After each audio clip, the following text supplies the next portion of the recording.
दोस्तों आप ये जानना चाहते हैं कि निफ्टी या सेंसेक्स यहाँ से ऊपर जाएगा या नीचे जाएगा। वो मार्केट में हमको एंट्री करना है कि एग्जिट करना है समझ में नहीं आता। कॉल खरीदें या पुट खरीदें, सबके लिए आपको ये देखना बहुत जरूरी है कि मार्केट का आगे डायरेक्शन क्या होगा। उस डायरेक्शन का अंदाजा लगाने के लिए जो तरीका हम आपको यहाँ पे बता रहे हैं, अगर वो आपको समझ में आ गया और उसको अगर आप प्रैक्टिस करने लगे तो फिर आप कभी हारने वाले नहीं है। तो दोस्तों बहुत तेजी से हम लोग देखते हैं कैसे पता लगेगा बाजार अभी नीचे क्यों गया या ऊपर क्यों जाने वाला है, कैसे बाजार पलटने वाला है, वो चीज हम यहाँ पे देखेंगे। और ये पैटर्न स्टडी करने से आप हमेशा बहुत बड़ा पैसा बना पाएंगे। लेकिन उसके पहले वीडियो हम आगे शुरू करें, आप सब्सक्राइब कीजिए चैनल को, क्योंकि सब्सक्राइबर्स को हम लोग बहुत ज्यादा बेनिफिट देने वाले हैं। खासतौर पे एक्टिव सब्सक्राइबर्स को हर महीने कोई ना कोई फ्री कोर्स मिलने वाला है। और दूसरा, आप हमारे इंस्टाग्राम के हैंडल को फॉलो भी कीजिए, क्योंकि यूट्यूब और इंस्टाग्राम दोनों पे अगर आप एक्टिव है तो आपको सबसे ज्यादा फायदा होने वाला है। हो सके तो सारी लिंक को, इस वीडियो को अपने सोशल मीडिया पे शेयर भी कीजिए। हम लोग आगे चलते हैं, सीधा देखते हैं कैसे हमको देखना है। तो मार्केट को गिरने चढ़ने में सबसे बड़ा रोल होता है इंस्टीट्यूशन का। देखिए मार्केट के पार्टिसिपेंट है retail trader, investor, mutual fund, FII और DII। तो हम लोग यहाँ पे देखेंगे कि रिटेल इन्वेस्टर, रिटेल ट्रेडर के पास तो बहुत छोटा पैसा होता है। असली जो उतार चढ़ाव होता है वो किस वजह से होता है, यहाँ आपको साफ साफ दिखेगा। यहाँ पे आप जो ऑरेंज कलर में देख रहे हैं वो FII का टोटल है, और जो लाइट ब्लू में आप देख रहे हैं वो म्यूचुअल फंड का टोटल है। ऊपर की तरफ जो बार्स बने हुए उसमें पता लग रहा है कि FII ने खरीदा, म्यूचुअल फंड ने भी खरीदा। 3800 करोड़ और 1500 करोड़ 9 फेब को तेजी थी। फिर आप 10 फेब को देखेंगे 6000 करोड़ FII ने खरीदा और म्यूचुअल फंड ने 3000 करोड़ खरीदा, मतलब लगभग 9000 करोड़ की बाइंग हुई। तो बाजार में बहुत बड़ी तेजी रही होगी। 10 फेब को जाके कंफर्म कीजिए। उसके बाद आपने ये देखा कि यहाँ पे 11 फरवरी को FII ने थोड़ी सी सेलिंग की 135 करोड़ की, लेकिन म्यूचुअल फंड ने 2000 करोड़ खरीद लिया। अब यहाँ पे जाके 14 फेब वैलेंटाइन डे याद कीजिए कितना खतरनाक था। FII ने 2800 करोड़ 2800 करोड़ की सेलिंग कर दी थी। वो आप नीचे की तरफ का जो बार देख रहे हैं ये सेलिंग दिखा रहा है, और ऊपर की तरफ का बार जो है वो बाइंग दिखा रहा है। तो ठीक है, दोनों में थोड़ा बैलेंस था। ये 2800 करोड़ बेच रहे थे, वो 2600 करोड़ खरीद रहे थे, तो उतनी बड़ी गिरावट देखने को नहीं मिली। 15 को आपने फिर से देखा कि बाजार में रिकवरी आ गई, 500 पॉइंट की तेजी आई थी, आपने देखा था। तो यहाँ पे 11000 करोड़ FII ने बाइंग कर ली थी और 1400 करोड़ की म्यूचुअल फंड ने बाइंग कर ली थी। उसके बाद थोड़ा कंफ्यूजन रहा, वार की खबरें फिर से आने लगी। FII ने बेचा 800 करोड़, म्यूचुअल फंड ने खरीदा 800 करोड़। उसके बाद में 17 फेब को देखे 8200 FII ने खरीदा, म्यूचुअल फंड ने 2600 खरीदा।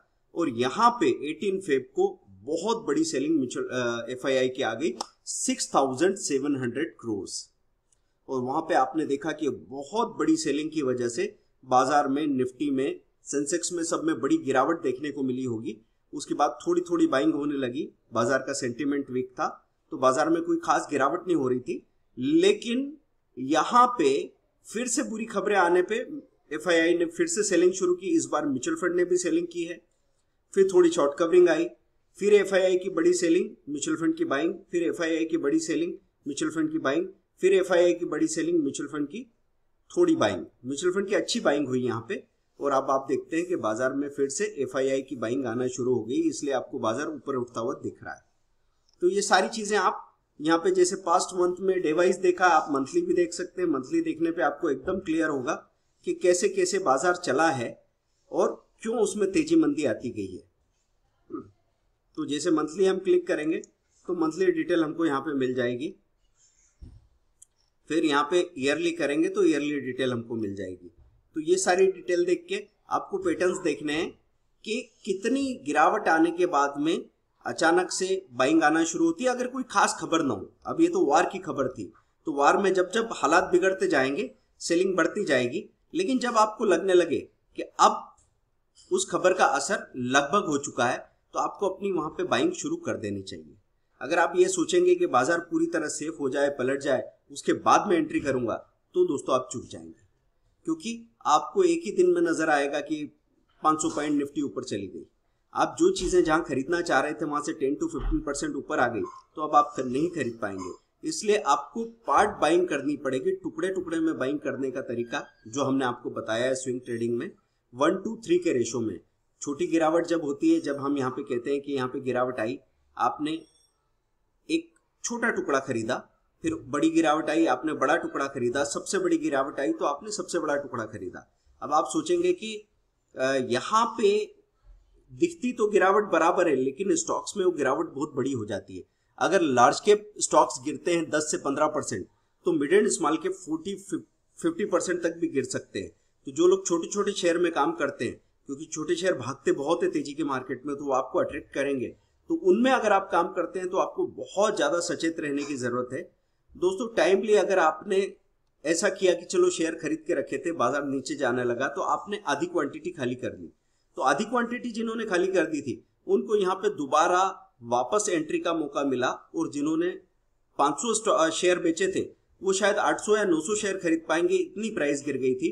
तो उनका कॉस्ट एवरेजिंग इतना अच्छा हो गया कि जैसे ही बाजार थोड़ा भी चलेगा वो प्लस में आ जाएंगे, और जब बाजार थोड़ा अच्छा चलने लगेगा आज से 3 से 6 महीने बाद, तो आपको अच्छा खासा प्रॉफिट दिखने लगेगा। दोस्तों ये वीडियो आपको समझ में आया होगा, नहीं आया तो सवाल कीजिए, आप जो सवाल करेंगे, आप जो क्लैरिटी चाहेंगे वो सारी क्लैरिटी मैं आपको देने को तैयार हूं। तो आपको क्या करना है, कमेंट करना है।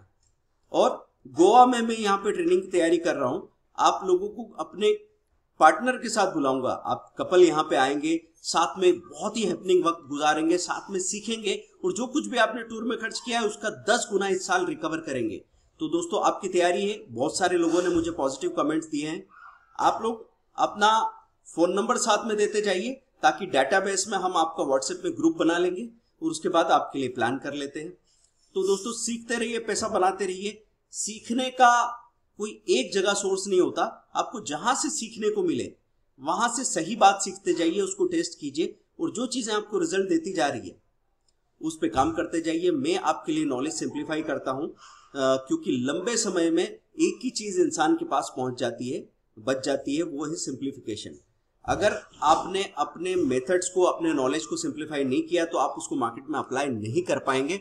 इसलिए दोस्तों मैं कोशिश करता हूं कि मैं यहाँ पे जो भी चीजें आपके लिए बनाता हूं उनको कॉम्प्लिकेट नहीं करूं।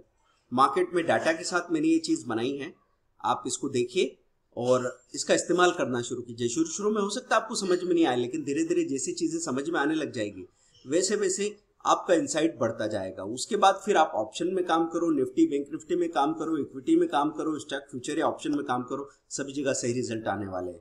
Thank you very much, bye.